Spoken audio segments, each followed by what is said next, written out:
Santo. Amén. Buenos días. Este es domingo, el 3 de febrero. Celebramos el cuarto domingo después de Epifanía. Es el momento de meditar con la llamada de los grandes profetas que hicieron realidad el cumplimiento de la promesa de Dios a la humanidad. Dios llama y sitúa a cada profeta en el orden de la salvación, es decir, en el tiempo propicio del anuncio de la salvación. Así se perfila y se describe la figura del profeta. El profeta es un instrumento de Dios que habla en nombre de Dios.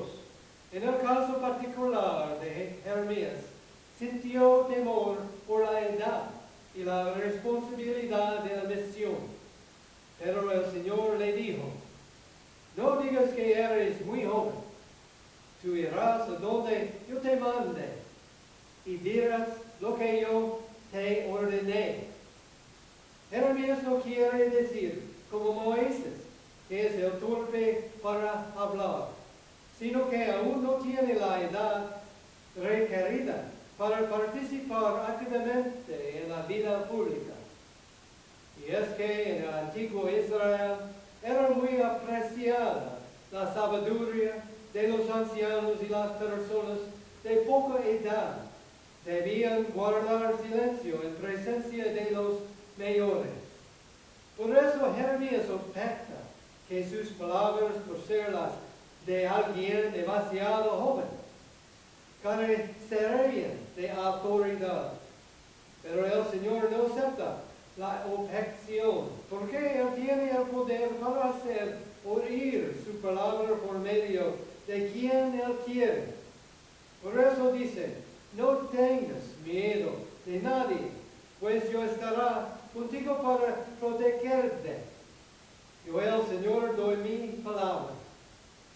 Ante el miedo natural de Jeremías, el Señor le confirmó su apoyo y le dijo, yo pongo mis palabras en tus labios. Hoy te doy plena autoridad sobre reinos y naciones, para arrancar y derribar, para destruir y demoler, y también para construir y plantar. En aquella época de decadencia del poder asirio, Jeremías va a ser más un profeta de juicio que de salvación. Por eso se recalca más la idea de destrucción que de construcción. Tendrá que luchar continuamente contra sus paisanos que abrigaban falsas esperanzas. Aunque se siente débil, ha de anunciar a su pueblo, al que tanto ama, lo que no le agrada. Por eso se siente solitario, incluso forzado y violado por el Señor. Esta es la gran contradicción de Jeremías, de su palabra. Al ser palabra divina es poderoso, pero al no poder forzar a nadie, la fe y la obediencia, y es la vez impotente. En la promesa que Dios le hace solo le garantiza la asistencia y el triunfo final. Pero nada se habla de triunfalismo y éxitos inmediatos y rotundos. Su camino será arduo, difícil, lleno de espinas, ha de sufrir y será perseguido. Esta será también la suerte de todo mensajero de la palabra divina. Ante la difícil tarea surgen las dudas, las indecisiones, las opciones fáciles. Corremos el peligro de refugiarnos en el miedo de ser infiel a la palabra. Pero Dios, con la fuerza del amor, nos empuja a continuar y no rendirnos. De esta fuerza que transforma al mundo y las estructuras injustas, nos habla hoy Pablo en todo el capítulo 13 de su primera carta a los Corintios. nos describe de una manera maravillosa el mejor camino que es el amor y nos impulsa a caminar por él. Pero como cristianos somos conscientes que hemos conocido y caminemos por otros caminos que no son los mejores. Ahora nos toca hacer un cambio, romper con las viejas estructuras de vida y convertirnos para escoger ese camino que Pablo llama la mejor. Para Pablo el amor es comprensivo, servicio, incompatible con la día a día o el egoísmo.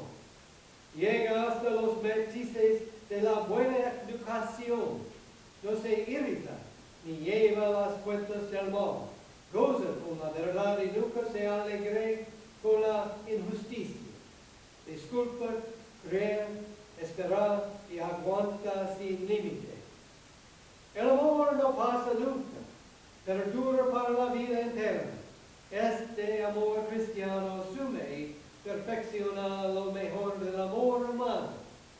Cuando nos falta esta fuerza que integra la vida, no somos más que mentales que resuenan, o unos platillos que aturden. Esta fuerza del amor interno fue la que condujo a los profetas a no rendirse y a soportar toda clase de dolores y sufrimientos, incluso hasta el extremo del dar la vida. El Evangelio de San Lucas nos da hoy una gran sorpresa sobre el comportamiento de los paisanos de Jesús. Jesús es profeta y más que profeta podemos decir, ya que es el Hijo de Dios. Y como todo profeta es rechazado por los suyos, por su pueblo, a pesar del mensaje de liberación que trae. Jesús entró en la sinagoga de su pueblo y leyó el texto del profeta Isaías que dice: el Espíritu del Señor está sobre mí, porque el Señor me ha consagrado, me ha enviado a dar buenas noticias, a aliviar a los afligidos, a anunciar la libertad a los presos. Había una gran expectación y en ese momento se produjo un profundo silencio por parte de los oyentes esperando el mensaje de Jesús, pues todos lo conocían. Jesús se sentó como era costumbre del que le tocaba enseñar y comentó el mensaje diciendo: hoy se cumple esta lectura que acaban de oír. Pero Jesús fue desaprobado fuertemente por sus paisanos. Nos parecen que son los causas según el Evangelio de este rechazo de Jesús por sus paisanos. La primera es por hoy, de sus palabras que urgen la pertenencia a un reino de Dios que irrumpe con fuerza en su persona. Los judíos no podían pasar por sus mentes que conociendo las raíces de Jesús venga ahora a hacerse pasar por algo más que profeta. Estoy hoy obligado y nos obliga a tomar postura y a convertirnos. No se trata de optar por un Dios que está en los cielos o un Mesías futuro, sino por un profeta que ha salido de entre nosotros y nos echa en cara unos pecados concretos y nos está indicando unos caminos concretos a seguir. Todo esto nos cuesta, porque no estamos dispuestos a escuchar el hoy de la palabra de Dios. Y el otro elemento que alimenta seriamente el rechazo es que las palabras de Jesús en el ejemplo de la viuda de Sarepta o de Nahama, el sirio, estaban abriendo las puertas a los de afuera, a los que no son de nuestro pueblo, de los nuestros.